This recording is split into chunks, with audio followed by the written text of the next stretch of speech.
तो 12 से 2 political show देख रहे हैं आप, और अब बात अशोक गहलोत की कर लेते हैं, जिन्होंने चुनाव प्रचार खत्म होने के कुछ ही घंटे पहले आज राजस्थानी अस्मिता वाला दांव चला है। तो आखिर ये नौबत क्यों आई है? क्या चुनावी रण में गहलोत किसी मुश्किल में फंसा हुआ खुद को महसूस कर रहे हैं? इन तमाम सवालों को लेकर आगे चर्चा करेंगे, लेकिन पहले जरा सुन लीजिए गहलोत ने क्या कहा।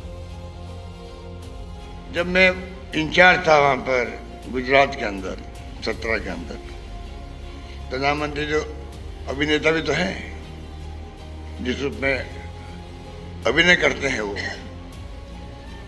मैं ओबीसी का हूं, मैं नीच हूं, मुझे नीच कह दिया। कमाल है, किसी ने नीच नहीं कहा उनको उस वक्त, और एकदम माहौल बना दिया। एक मारवाड़ी आया हुआ यहाँ पर इंचार्ज के रूप में।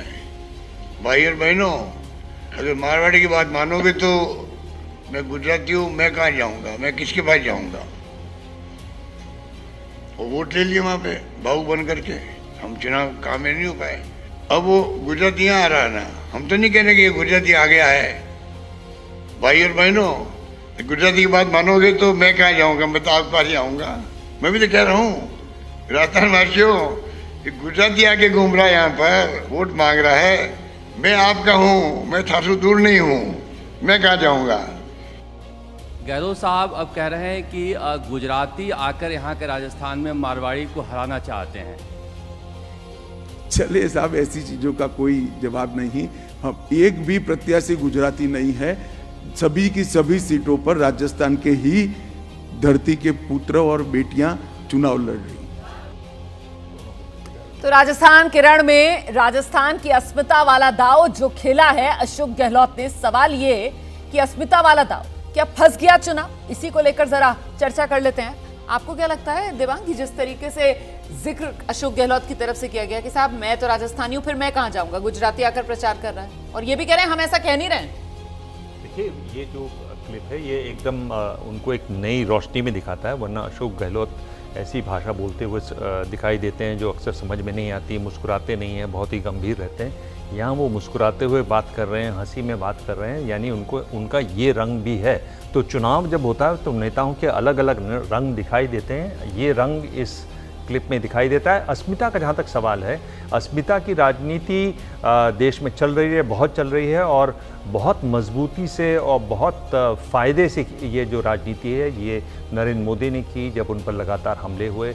यानी जो मौत का सौदागर वाला जो चुनाव था 2007 वाला, वो हारे ही इसलिए कि अस्मिता की राजनीति वहाँ पर की गई, और अस्मिता की राजनीति को लगातार आज तक करते रहते हैं। तो वही एक तरीके से दांव है जो अशोक गहलोत चला रहे हैं, और ये दिखाता है कि अशोक गहलोत जो हैं उनके पास कई तरीके के हथियार हैं, और ये बड़ा जानना रोचक होगा कि आखिर उनको सलाह कौन दे रहा है। क्योंकि अगर आप केंद्र देखें तो यानी कांग्रेस के जो बड़े नेता हैं, राहुल गांधी हैं, प्रियंका गांधी हैं, जब ये वहाँ पर जाते हैं उतना समर्थन वो नहीं देते हैं। राहुल गांधी ने खुद कहा कि भाई निजी हमला नहीं करना चाहिए, लेकिन उन्होंने पनौती वाली बात की, जेब कतरा वाली बात आगे आते हैं, लेकिन पहले जरा अशोक गहलोत वाले मुद्दे पर ही और चर्चा कर लेते हैं। शुक्ला जी, जो यहाँ पर दांव खेला है ये राजस्थान की अस्मिता और खुद को उससे जोड़कर तो अपना चेहरा आगे कर ही रहे हैं, साथ ही साथ ये कहीं ना कहीं बीजेपी को इस रूप में भी घेरने की कोशिश कि राजस्थान का कोई स्थानीय चेहरा बीजेपी ने आगे नहीं किया,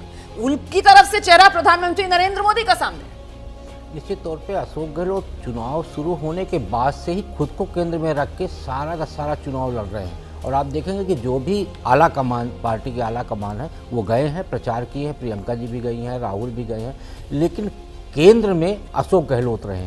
और अशोक गहलोत इसलिए भी प्रतिष्ठा का सवाल बना रहे क्योंकि कहीं ना कहीं उनको ये लग रहा है कि यदि राजस्थान का चुनाव थोड़ा भी इधर उधर हिला तो उनके लिए मुश्किल खड़ी होगी, और वो मुश्किल का समाधान वो चाहते हैं कि किसी तरह से इस चुनाव को एक तरफा जाने से बचाया जाए। इसलिए उन्होंने गुजरात बनाम राजस्थान का एक नया मुद्दा छेड़ दिया यहाँ पे। बिल्कुल, जानकार तो ये भी कह रहे हैं कि मामला एक तरफा तो बचा ही नहीं है, मामला तो बेहद करीबी आ गया, और इसी वजह से क्या अशोक गहलोत का ये दाव। और इससे पहले आप बयान देखिए, वो ये कहते हैं कि साहब हर सीट पर चुनाव मैं लड़ रहा हूं, मतलब अशोक गहलोत चुनाव लड़ रहा है। आज जब वो प्रेस कॉन्फ्रेंस के लिए आते हैं तो वो कहते हैं मैं राजस्थानी हूं, मैं कहां जाऊंगा, ये गुजराती आकर प्रचार कर रहे हैं। मतलब वो बीजेपी की जो कमजोर नब्ज है कि बीजेपी राजस्थान का कोई चेहरा भी नहीं दे पाई है, उस पर भी वार कर रहे हैं। करूँ अस्मिता जो है वो खासतौर से राजस्थानी की हो या प्रादेशिक अस्मिता हो, भाषाई अस्मिता हो, वो बहुत इंपॉर्टेंट होती है। जैसे दिव्यांग जी ने जिक्र किया, गुजराती अस्मिता को लेकर प्रधानमंत्री नरेंद्र मोदी लगातार गुजरात की पॉलिटिक्स करते रहे, बल्कि देश में आने पर भी वो गुजराती अस्मिता,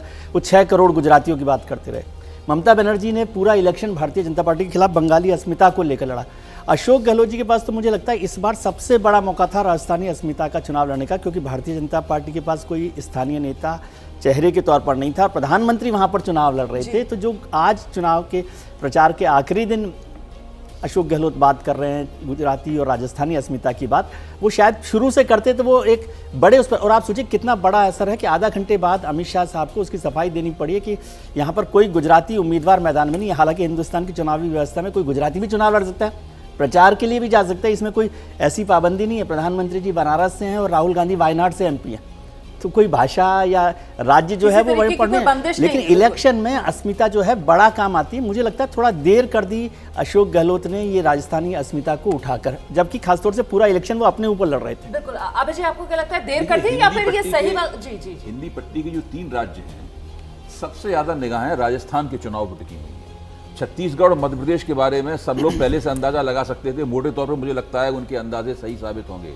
लेकिन राजस्थान में चुनाव जिस तरीके से फंसा हुआ है, किधर, जैसे अभी आपने खुद भी कहा कि मामला नज़दीकी हो गया है वहाँ पर, तो सबसे ज़्यादा निगाहें वहाँ पर टिकी हुई हैं। और अशोक गहलोत ने अभी जो कहा है, फिर भाजपा लाल डायरी वाला सवाल उठा रही है। अब राजस्थान के नतीजे जो आएंगे वो वास्तव में मुझे लगता है कि वो काफ़ी भविष्य की राजनीति के लिए बहुत अहम होंगे। और अगर कांग्रेस राजस्थान में अच्छा प्रदर्शन करती है, जीते हारे, अगर वो चुनाव को फंसा देती है, तो इससे कांग्रेस के ग्राफ में बहुत ज़्यादा उछाल आएगा। ये देखिए कि ऐसा नहीं है कि इसका इस्तेमाल नहीं हुआ इन चुनावों में। अस्मिता का जो बहुत अच्छा इस्तेमाल और कांग्रेस की तरफ से जो इस्तेमाल हुआ वो छत्तीसगढ़ में हुआ।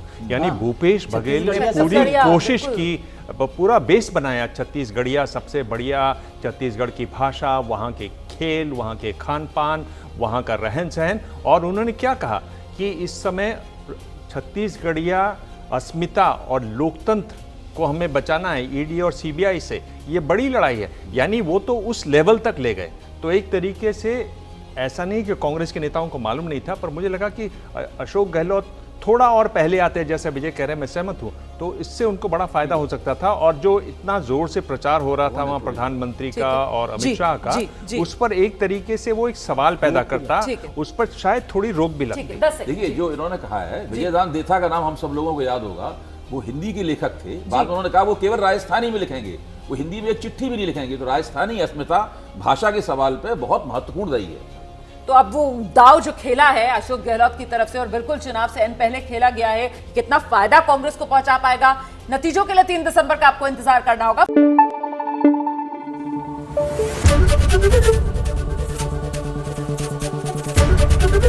ABP न्यूज आपको रखे आगे।